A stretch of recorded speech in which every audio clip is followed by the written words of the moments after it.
Hay declaraciones que no solo elevan el tono político, sino que redefinen por completo el tablero geopolítico en América Latina. Esta vez, la acusación viene desde el corazón del poder en Washington. El senador estadounidense Rick Scott ha sido directo, contundente y profundamente polémico. Él califica a Delcy Rodríguez, actual figura clave del poder en Venezuela, como la cabeza de un cartel narcotraficante, mientras exige que Estados Unidos reactive sanciones en su contra. Todo esto ocurre en un momento extremadamente delicado, porque tras la captura de Nicolás Maduro y el giro estratégico de Washington, la administración estadounidense decidió levantar sanciones y abrir un nuevo capítulo de cooperación energética y política con Caracas. Pero la pregunta ahora es inevitable. ¿Está Estados Unidos negociando con un actor de transición? ¿O está legitimando una estructura de poder que sigue siendo cuestionada por violaciones de derechos humanos, presos políticos y falta de elecciones reales? En esta entrevista exclusiva, no solo escucharemos las palabras del senador, vamos a entender lo que realmente está en juego: la presión internacional, el futuro político de Venezuela y el papel de Estados Unidos en una transición que podría definir toda la región. Porque lo que se está discutiendo aquí no es solo política exterior, es poder, es legitimidad y es el futuro de un país que sigue en el centro de la atención global. Delcy Rodríguez se paró frente a su círculo de matones para anunciar que su llamada ley de amnistía ha terminado. Esto solo confirma lo que ya sabíamos. Nunca hubo una intención real de cooperar con los Estados Unidos. La verdad es que, con o sin la ley de amnistía, cientos de presos políticos siguen tras las rejas, deliberadamente excluidos del debido proceso y castigados injustamente solo por levantarse contra el régimen. Donald Trump y Marco Rubio han sido claros en sus demandas. Los Estados Unidos deberían reimponer sanciones a Delcy. Delcy Rodríguez, la jefe designada ahora a cargo de Venezuela y con quien Estados Unidos está trabajando, debe ser nuevamente sancionada. ¿Por qué hace usted esta petición, senador?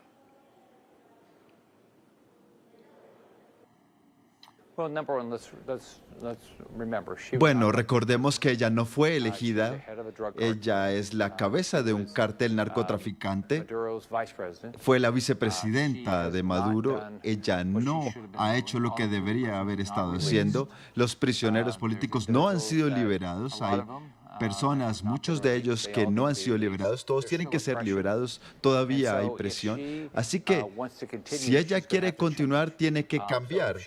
Y si no lo hace, entonces debería lograr el mismo camino de Maduro, debería ser sancionada y debería estar enfrentando un juicio, así como Maduro lo está enfrentando en una corte de los Estados Unidos por los crímenes que ha cometido. El pasado 1 de abril, la Oficina de Activos Extranjeros, la OFAC, del Departamento del Tesoro de Estados Unidos anunció la eliminación de las sanciones contra Delcy Rodríguez.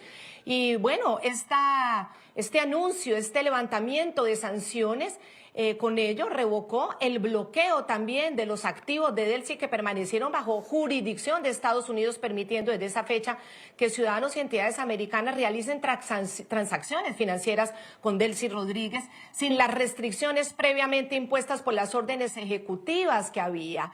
Hay que recordar que Delcy Rodríguez estaba incluida en la lista Clinton, en la OFAC, desde el 2018 bajo la orden ejecutiva 13692, acusada de ser una figura clave en el entorno de Nicolás Maduro, como nos lo recuerda ahora el senador Rick Scott, y contribuyó a toda esa crisis política y a ese régimen criminal. Maduro ha otorgado a Delcy Eloína Rodríguez Gómez y a Jorge Jesús Rodríguez Gómez altos cargos dentro del gobierno venezolano para ayudarlo a mantener el poder y consolidar su régimen autoritario. Senador Rick Scott, quiero preguntarle, ¿se equivoca la administración de Donald Trump levantándole las sanciones cuando aún no ha cumplido lo requerido?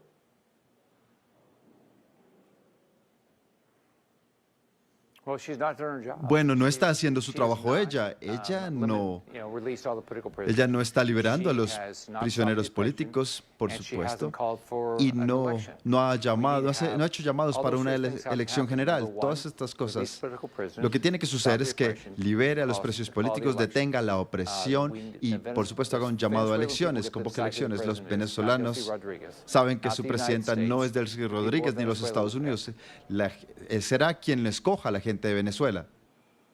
Usted toca un tema puntual y clave, senador Rick Scott, porque justamente hoy hemos conocido el resultado de la encuesta de Megaanálisis, más de 1.113 personas en una muestra que representa más de 20 millones de personas al interior de Venezuela.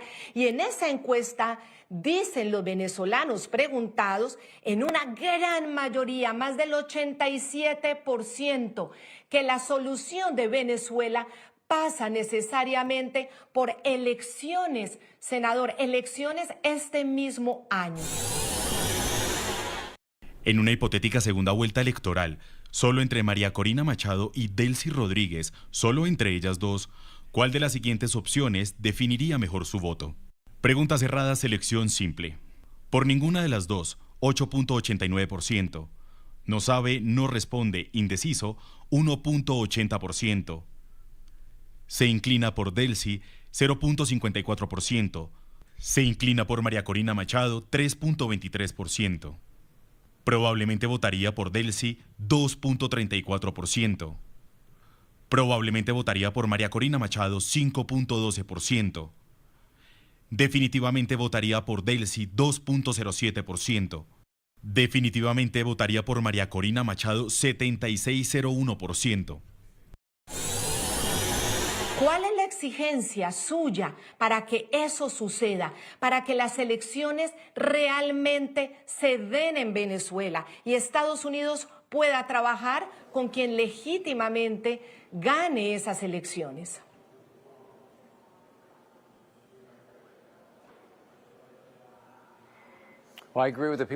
Bueno, sí estoy de acuerdo con el pueblo de Venezuela. Número uno, tenemos que tener elecciones. Por supuesto, para tener elecciones se le debe permitir a la gente que se postule. No pueden tener opositores en prisión, tienen que ser liberados todos los presos políticos, 100% de ellos. Número dos, no puede haber más opresión. Número tres, tienen que permitirle a la gente hacer campaña, asegurarse que haya observadores internacionales y que haya un presidente electo. Será con la persona con la que trabajaremos. Las compañías estadounidenses no se sentirán cómodas invirtiendo dólares para recuperar la economía de Venezuela con Delcy Rodríguez ahí. Nadie se va a sentir cómodo porque es un régimen ilegítimo. Ella es la jefa de un cartel narcotraficante, no es una presidenta elegida. Ahora, senador Rick Scott, usted pide que nuevamente vuelvan las sanciones a Delcy Rodríguez justo el día en el que ella decide que la ley de amnistía, que fue una exigencia de los Estados Unidos, ya no la aplicaría más en Venezuela. Ese supuesto perdón que ofreció la Asamblea controlada por la tiranía a través de esa ley de amnistía firmada por la propia Delcy, ahora resulta que, según ella, caduca 2 meses después de su concesión, de su firma. Rodríguez la veíamos envalentonada, con atribuciones, marcando así el fin definitivo de un proceso que es fundamental. Porque mientras el régimen dice que 12.187 personas buscaron el amparo en esta ley, se adjudica la libertad plena de 314 prisioneros y beneficios procesales. Ella dice 8.302 y 8.616 favorecidos. A lo que las ONG que defienden los derechos humanos, que han hecho el trabajo sistemático, senador, con ese trabajo, dicen Esas cifras nadie las puede corroborar. Las que ellos tienen hasta el 8 de enero registra sí 768 excarcelaciones de presos políticos, más no libertades, porque no les levantan los procesos. Apenas 186 de eso obedece plenamente a la aplicación de la amnistía. Más de 480 prisioneros políticos siguen en Venezuela. Según la ONG Foro Penal con corte a abril 20 de 2026, actualmente hay 473 presos políticos, 427 hombres, 46 mujeres, 286 civiles, 187 militares y un adolescente. Con nacionalidad extranjera hay 43, 2 de ellos sin paradero. Frente a este tema tan sensible, tan importante, cada día que pasa es la vida de una persona llevada a una cárcel de manera injusta. ¿Qué pueden hacer ustedes desde los Estados Unidos, los congresistas cercanos a la administración, para que le vuelvan a exigir a Delcy que esto tiene que parar, que ella tiene que soltar a todos los prisioneros políticos?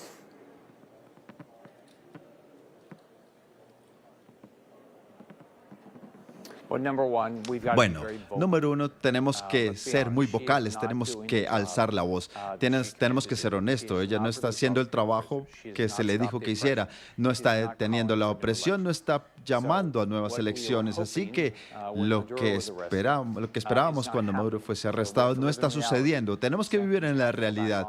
Algunas cosas tienen que regresar.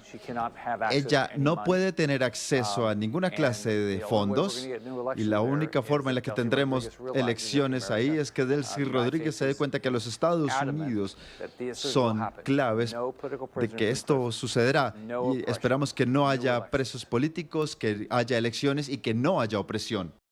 Vamos a hacer una pausa y cuando regresemos, no solamente el incumplimiento en cuanto a los prisioneros políticos, a los derechos humanos, al aparato represor. Ojo, el senador Rick Scott nos está poniendo un punto sobre la mesa. Los dineros de la recuperación con las relaciones entre Estados Unidos y Venezuela, entre la administración Trump y Delcy Rodríguez. Recordemos que el subsecretario de Estado para el Hemisferio Occidental, Michael Cossack, informó la semana pasada sobre 3.000 millones de dólares que ya están en Venezuela. ¿Qué está pasando con esos dineros? ¿Quiénes los están vigilando? ¿Los están vigilando? Es la gran pregunta que nos hacemos, que obviamente es un cuestionamiento grande que hay también al interior de Venezuela, donde la gente siente que las cosas no han cambiado. Ya regresamos. Continuamos con La Noche por NTN 24, el canal de las Américas. Senador, usted que sigue el minuto a minuto de lo que sucede en nuestra región y sobre todo lo que está sucediendo en países como Venezuela, obviamente es una voz dentro del Congreso de los Estados Unidos en defensa de esos derechos humanos de los prisioneros políticos de los cuales estamos hablando. Ha denunciado usted las violaciones claras y de casos horribles y puntuales como los que padecen los presos militares. Miren ustedes, según la ONG Foro Penal, actualmente hay 473 presos políticos, 187 de ellos son militares. Y en eso el senador Rick Scott ha sido absolutamente enfático y sobre todo ha resaltado el caso de los militares que llevan más de 20 años. Son casos que realmente conmueven y son escabrosos por lo que han sido quienes han sufrido las peores torturas, los peores maltratos. Son de esa población uno de los más vulnerables, los militares y sus familias. El régimen de Maduro, ahora dirigido por Delcy Rodríguez, Diosdado Cabello y sus matones malvados, continúa deteniendo injustamente a cientos de prisioneros políticos como rehenes. El teniente coronel Higber Marín Chaparro ha estado detenido desde 2018, torturado, se le negaron los derechos básicos y todavía sigue encarcelado incluso después de completar su sentencia. Ayer, a su familia y al equipo de Foro Penal se les negó una vez más el derecho a visitarlo. Esta es la realidad de la tiranía venezolana. Higber Marín Chaparro, Josnar Baduel y muchos otros nunca debieron haber sido encarcelados en primer lugar y deben ser liberados incondicionalmente ahora. Delcy Rodríguez, estamos observando. Quiero denunciar que persiste la opacidad, persiste la arbitrariedad y persisten los tratos crueles a mi hermano Yosnar Adolfo Baduel, a quien nuevamente le han suspendido la visita sin información oficial sobre su estado de salud y sin permitirnos constatar sus condiciones.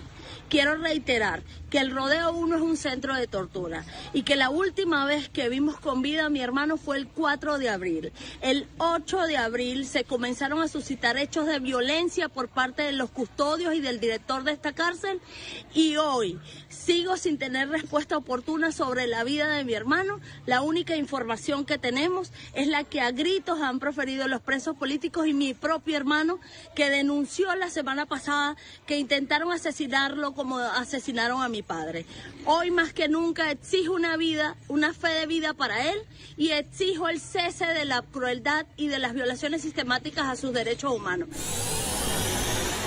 Aquí en este punto del programa vale la pena recordar cómo el 7 de enero, esto fue 4 días después de la captura de Maduro, extraído, llevado a la cárcel metropolitana de Brooklyn, cómo el secretario de Estado Marco Rubio ese 7 de enero, tras una audiencia ante ustedes, los senadores republicanos y demócratas, a puerta cerrada en el Capitolio, fue claro en revelar el plan de Estados Unidos para Venezuela tras la captura y extracción de Maduro y Cilia Flores, de los dos, la extracción de los dos. Este plan incluía 3 fases muy claras, delimitadas y sobre el papel, esperanzadoras: recuperación, reconciliación y transición. El mismo Marco Rubio, el día de la captura de Nicolás Maduro, lo informó y lo informó públicamente. Vamos a recordar las 3 etapas y de ahí entender, como dice el senador Rick Scott, como Delcy Rodríguez, los primeros días parecía obedecer y cómo luego ya dejó de hacer su trabajo, como lo dice Rick Scott. Aquí están las 3 etapas muy, muy bien aclaradas e informadas por el secretario de Estado Marco Rubio. Bueno, hay muchos detalles operacionales que no pueden ser discutidos en público, obviamente por razones obvias. Mientras avanzamos, describiremos nuestro proceso, que es un proceso de 3 partes en Venezuela. Lo describiré ahora. Paso 1 es la estabilización del país. No queremos que entre en caos parte de esa estabilización, y la razón por la que nosotros entendemos y creemos que tenemos el mejor apalancamiento es la cuarentena. Como ven, 2 barcos más fueron incautados hoy. Estamos en medio y de hecho estamos ejecutando un acuerdo para sacar el petróleo. Tienen petróleo atascado en Venezuela. No lo pueden mover por el bloqueo, por las sanciones. Vamos a sacarlo entre $50 millones. Vamos a venderlo a tasas del mercado, no a las tasas de descuento que estaba con Venezuela. Ese dinero será manejado de tal manera que vamos a controlar cómo se va a distribuir para que beneficie al pueblo venezolano, no a la corrupción, no al régimen. Entonces tenemos mucho por hacer para la estabilización. La segunda fase será una fase que nosotros llamamos recuperación, y eso es asegurar que compañías estadounidenses y del hemisferio occidental y otros mercados también al mismo tiempo comiencen a crear el proceso de reconstrucción en Venezuela para que las fuerzas de oposición puedan recibir amnistía, ser sacadas de las prisiones y comiencen a reconstruir la sociedad civil. También la fase 3 es la transición. Algunas de estas se intertocan. Describiré esto en los días que vienen, pero sentimos que estamos avanzando de una forma muy positiva. Pero, senador Rick Scott, Estados Unidos, la administración Trump le está levantando las sanciones. Todo parece indicar que ella ya se siente más tranquila, no siente la presión y no termina de cumplir temas tan urgentes como esto. ¿Cómo lograrlo, senador? ¿Cómo lograr nuevamente esa presión desde los Estados Unidos?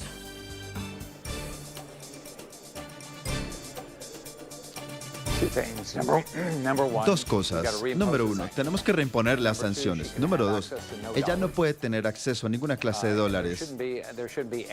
No debería haber nadie que esté invirtiendo en Venezuela hasta que se liberen los prisioneros políticos, hasta que haya elecciones y se detenga la opresión. Hacemos una nueva pausa y ya regresamos aquí en el programa La Noche. Continuamos con La Noche por NTN 24, el canal de las Américas. Son varias las voces al interior de Venezuela, por fuera de Venezuela también, y ahora se suma la voz tan influyente del senador republicano Rick Scott frente a los Estados Unidos. sobre todo llamando la atención de los dineros. ¿Cómo evitar que Delcy Rodríguez se siga burlando, que esa tiranía venezolana se burle de la administración Trump y que no juegue con los recursos de los ciudadanos? Miren ustedes en pantalla. Es importante, es una página que se llama transparencia.com. No confundirnos, porque la transparencia que siempre hemos seguido durante la tiranía de Nicolás Maduro ha sido Transparencia Internacional en el capítulo Venezuela, que han denunciado el desfalco, el robo, el saqueo a los venezolanos permanente, sistemático en la tiranía que comenzó con el chavismo y el madurismo. Ahora, Delcy y sus secuaces se inventan la ONG Transparencia.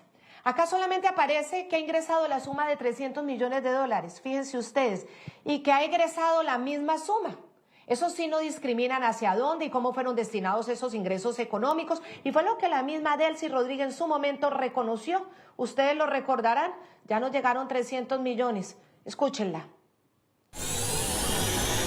Bueno, si ustedes se dieron cuenta, el día de ayer había en el Fondo de Protección Social entraron $300 millones, el equivalente a $300 millones por una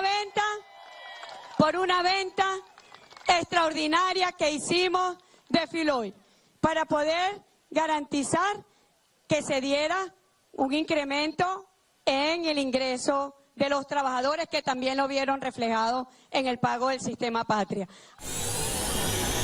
Y vean ahora la cifra que no coincide para nada con la entregada por Michael Kozak, el subsecretario interino para Asuntos del Hemisferio Occidental de los Estados Unidos. Dice Michael Kozak ante una congresista demócrata del partido contrario a la administración Trump que esta administración ya le ha entregado a Venezuela en manos de Delcy Rodríguez, no a los venezolanos, sino, obviamente, a quien en este momento está ejerciendo el control en el país, le ha entregado $3.000 millones procedentes de la actividad petrolera. Vale la pena recordar a partes de esta audiencia, que además fue convocada por los mismos republicanos. Ahí María Elvira Salazar, otra de las congresistas más comprometidas con la democracia en la región, le hizo varias preguntas a Kozak, pero también los demócratas. Y ahí él contestó, $3.000 millones en poder de Delcy Rodríguez. Muy bien, entonces no lo sabe, pero son al menos $3.000 millones. Se han movido $3.000 millones durante este periodo, ¿eh? ¿Dónde está ese dinero? ¿En qué se ha gastado esos $3.000 millones? Los fines acuerdos incluyen cosas como el pago de los salarios a los funcionarios públicos en Venezuela, la compra de suministros para su industria petrolera, subsidios y demás. Otras cosas que beneficien al pueblo. Lo que hemos dicho es que no pueden usar el dinero para cosas como hacer pagos a los chinos, a los cubanos, a los iraníes, depositar dinero en cuentas bancarias personales, que era lo que estaba pasando antes. Y mucha atención, porque ante la transparencia que se está inventando Delcy Rodríguez, obviamente para confundir, para generar dudas, para que quienes siguen a Transparencia Internacional se equivoquen y crean que es Transparencia Internacional, porque ellos no hacen nada con buena fe. Nosotros aquí en el programa de la noche, mucha atención, sí conversamos con Transparencia Internacional. Mercedes de Freitas es quien lleva esta investigación permanente en el caso de Venezuela. Dice que a la fecha ha sido imposible verificar y hacer seguimiento en dónde están esos recursos, en qué se están invirtiendo esos recursos que está recibiendo el régimen venezolano de manos de los Estados Unidos. Bueno, la verdad es que es imposible hasta ahora hacer seguimiento a cómo el gobierno de Delcy Rodríguez está haciendo uso del dinero que está recibiendo de Estados Unidos por la venta de petróleo, porque no da información. Nosotros hemos hecho varias solicitudes de información, pero en Venezuela como, bueno, pues todo el mundo sabe, la relación es de opacidad absoluta. La señora Rodríguez hace unas semanas publicó una nueva página en donde algunos llegaron a pensar que había cambiado la situación, una página que se llama Transparencia Soberana, pero en esa página lo que se ve es que recibió 300 millones y gastó 300 millones. No dice dónde, ni para qué, ni si fueron, cuántos fueron aumentos de sueldo, a quién se les dieron, pero además no se queda allí. Esa información se quedó chucuta, se quedó muy, muy atrasada, porque según la última información de Michael Cossack, que es el subsecretario para Asuntos del Hemisferio de Estados Unidos, Estados Unidos ya ha enviado a Venezuela 3.000 millones de dólares. Y mucha atención, hoy mismo el presidente encargado del Banco Central de Venezuela, Luis Alberto Pérez González, confirmó que el gobierno de Estados Unidos y el régimen de Venezuela contrataron unas firmas auditoras independientes, dicen ellos, para supervisar el manejo de estos recursos financieros de Venezuela en el exterior. Según Pérez, el objetivo es garantizar transparencia e imparcialidad en la administración de fondos. Bueno, yo no sé si los venezolanos le van a creer, eso yo no lo sé. Ellos están diciendo que esto es con los Estados Unidos. Bueno, vamos a escucharlo por ahora. Que los recursos de la República estén auditados por consultores externos nos da tranquilidad. El país debe tener la plena confianza de que los recursos estén pasando por donde tienen que pasar y llegando a donde tienen que llegar. Y hoy mismo el nuevo embajador o encargado de negocios de los Estados Unidos en Venezuela, John Barrett, ha dicho que están escribiendo un nuevo capítulo, constituyendo una nueva Venezuela profundamente ligada a nuestra región, dice John Barrett. Vamos a ver, escuchémoslo nosotros mismos. El sector privado, incluyendo la inversión innovadora de los Estados Unidos, es el motor de la transformación de Venezuela en un centro energético mundial y un pilar esencial para la estabilización y la recuperación económica, elementos clave del plan de 3 fases del presidente Trump. En mi intervención de hoy ante la Cámara Petrolera de Venezuela, he instado a los miembros a aprovechar esta oportunidad histórica. Juntos estamos construyendo una nueva Venezuela profundamente ligada a nuestra región.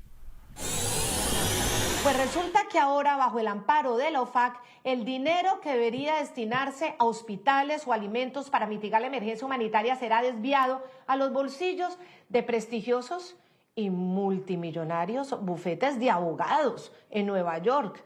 Aunque Washington impuso un cerco para evitar el uso de reservas de oro bloqueadas o activos de la venta del petróleo depositados en Estados Unidos, la licencia permite el uso cualquiera del recurso disponible desde el pasado 5 de marzo, es decir, desde que Estados Unidos está entregando el petróleo de los venezolanos al régimen, pueden usar parte de ese dinero de la nación, es decir, de los venezolanos, de la caja menor, de quienes hoy están enfrentando precisamente los cargos por narcoterrorismo en una cárcel federal. Es decir, Nicolás Maduro y Cilia Flores se siguen beneficiando de los recursos que son de los venezolanos, porque a partir de ahí habrá un pago. Las licencias modificadas autorizan a los abogados defensores a recibir pagos del gobierno de Venezuela bajo ciertas condiciones. Por lo tanto, los acusados retiran sus mociones por carecer de objeto, sin perjuicio de volver a presentarlas si sugieren cuestiones similares en el futuro. La ironía es total, mientras millones de venezolanos sobreviven con salarios que no alcanzan para nada, salarios de miseria, el dinero público de la nación será utilizado para costear al verdugo, al que saqueó, al que robó, al corrupto, al criminal, al que llenó a Venezuela de todas las organizaciones criminales. Los venezolanos terminarán pagándole su defensa. El jefe del cartel de los soles, considerado organización terrorista por Estados Unidos, ahora su defensa la pagan su pueblo, los venezolanos. Yo les pongo un ejemplo, es como si los jefes de los cárteles mexicanos o de los líderes, jefes criminales de las organizaciones terroristas de Colombia, todos esos jefes criminales, nosotros termináramos pagándole la defensa cuando los extraditan a los Estados Unidos. Es más o menos el comparativo. La defensa legal de Nicolás Maduro y Cilia Flores en Estados Unidos ante cargos de narcoterrorismo podría superar, miren ustedes, $100 millones. Sus abogados, Barry Pollack y Mark Donnelly, son de un perfil altísimo, con tarifas horarias que pueden oscilar entre $900 y $1.500, es decir, la hora. Y para los trabajadores venezolanos, comparen lo que se gana este abogado por hora, según las informaciones que tenemos, según las fuentes y las informaciones que hemos consultado. Miren ustedes que aparecen aquí en las cifras, aquí aparece la fuente. Los trabajadores venezolanos, miren ustedes, observen esta cifra. El salario mínimo en el país está fijado en 130 bolívares mensuales. Eso en dólares, vamos a ver el equivalente, pese a que este sueldo equivalía a cerca de $30. $30. Y mientras tanto, por hora podemos pagarle miles a los abogados de Maduro. Es increíble. Aquí lo ven, 130 bolívares representan aproximadamente 27 centavos de dólar al cambio oficial del Banco Central de Venezuela hoy. Miren la comparación. Lo que se ganan los abogados de Maduro, ahí está la fuente, ahí aparece, lean bien la fuente, y aquí está lo que se gana un trabajador salario mínimo por hora. Miren ustedes la diferencia de las horas. ¿Para dónde se va el dinero? Es casi que inaceptable. Esto es, por lo menos, es inentendible. Esta realidad asfixia a más de 10 millones de venezolanos empleados y pensionados, quienes enfrentan las secuelas de una inflación que en 2025 alcanzó el 475% bajo el control de Delcy Rodríguez. El 80% de los hogares sigue hundido en la pobreza, mientras el ingreso mensual de un trabajador no alcanza siquiera para comprar una barra de pan, cuyo costo ya supera el valor de un salario mínimo y medio, y la brecha entre los ingresos y el costo de vida es un abismo insalvable. Cubrir la canasta básica para una familia de 5 personas cuesta hoy $677 mensuales, lo que equivale a más de 2.300 salarios mínimos. Increíble. Mientras tanto, Maduro, su defensa, pagado por los venezolanos. Increíble. Una burla, pues. Una señora excusando, poniéndose detrás nuevamente de las sanciones, pero el problema es que ellos viven como ricos. ¿Por qué ellos no están sancionados? Bueno, de hecho, a Delcy le quitaron todas las sanciones. ¿Por qué usted tiene sancionado el salario de los trabajadores? ¿Por qué usted tiene sancionado a los políticos que tiene hoy presos con boleta de excarcelación en mano? ¿Por qué usted tiene sancionado a un pueblo muriendo de hambre con un salario de miseria? ¿Por qué lo tienes esclavizado con una bolsa de comida? ¿Por qué lo tienes esclavizado con un bono? Ella no va a dar ningún aumento, sencillamente lo que esté ganando tiempo, lo que siempre han hecho, ganar tiempo. Eso cómo es de importante, y es otro punto clave, senador Rick Scott.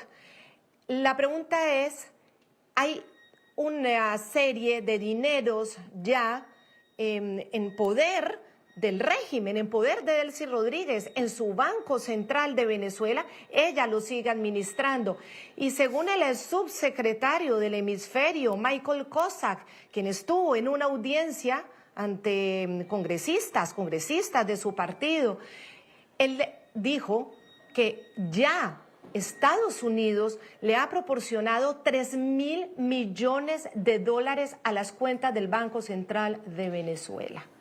¿Cuál es su llamado frente a esos recursos cuando ya están ahí en poder de Delcy Rodríguez? ¿Cómo hacer para que esos recursos no se desvíen, no se pierdan, no se los roben?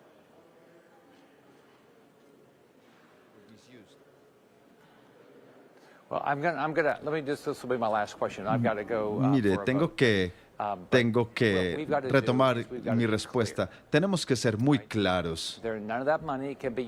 Ningún dinero puede usarse para oprimir al pueblo de Venezuela. Nada de ese dinero puede usarse para mantener a personas en prisión. Y ella no tendrá acceso a dinero adicional hasta que esto suceda. Todos los prisioneros políticos deben ser liberados, nada de opresión y elecciones. Esto tiene que suceder. Así que haré todo lo que esté en mi poder para asegurar que la administración Trump lo entienda. Por supuesto, estamos comprometidos con el proceso democrático en Venezuela y es difícil, pero va a tener que suceder. Pero muchas gracias. Lo que acabamos de escuchar no es simplemente una diferencia de opiniones.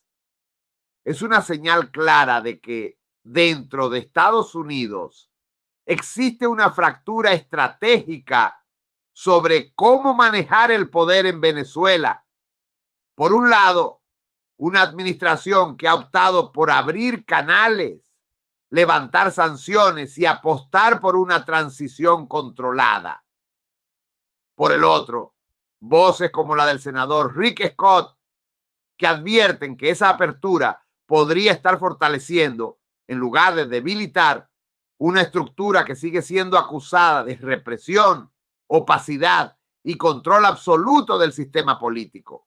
Y en el centro de todo esto hay tres elementos que no pueden ignorarse: los presos políticos que aún no han sido liberados, la ausencia de garantías reales para elecciones libres y el manejo de miles de millones de dólares cuya transparencia sigue siendo cuestionada. La pregunta ya no es solo ¿qué va a hacer Venezuela? La verdadera pregunta es ¿qué está dispuesto a tolerar Estados Unidos en nombre de la estabilidad? Porque cada decisión que se tome desde Washington no solo impacta a Caracas, define el equilibrio de poder en toda América Latina. Y ahora queremos escucharte a ti. ¿Crees que levantar sanciones fue un error estratégico? ¿O es una jugada necesaria para abrir el camino hacia una transición real en Venezuela? Déjanos tu análisis en los comentarios. Tu perspectiva es clave en este debate, porque aquí no solo informamos, analizamos el poder, lo confrontamos y lo ponemos sobre la mesa.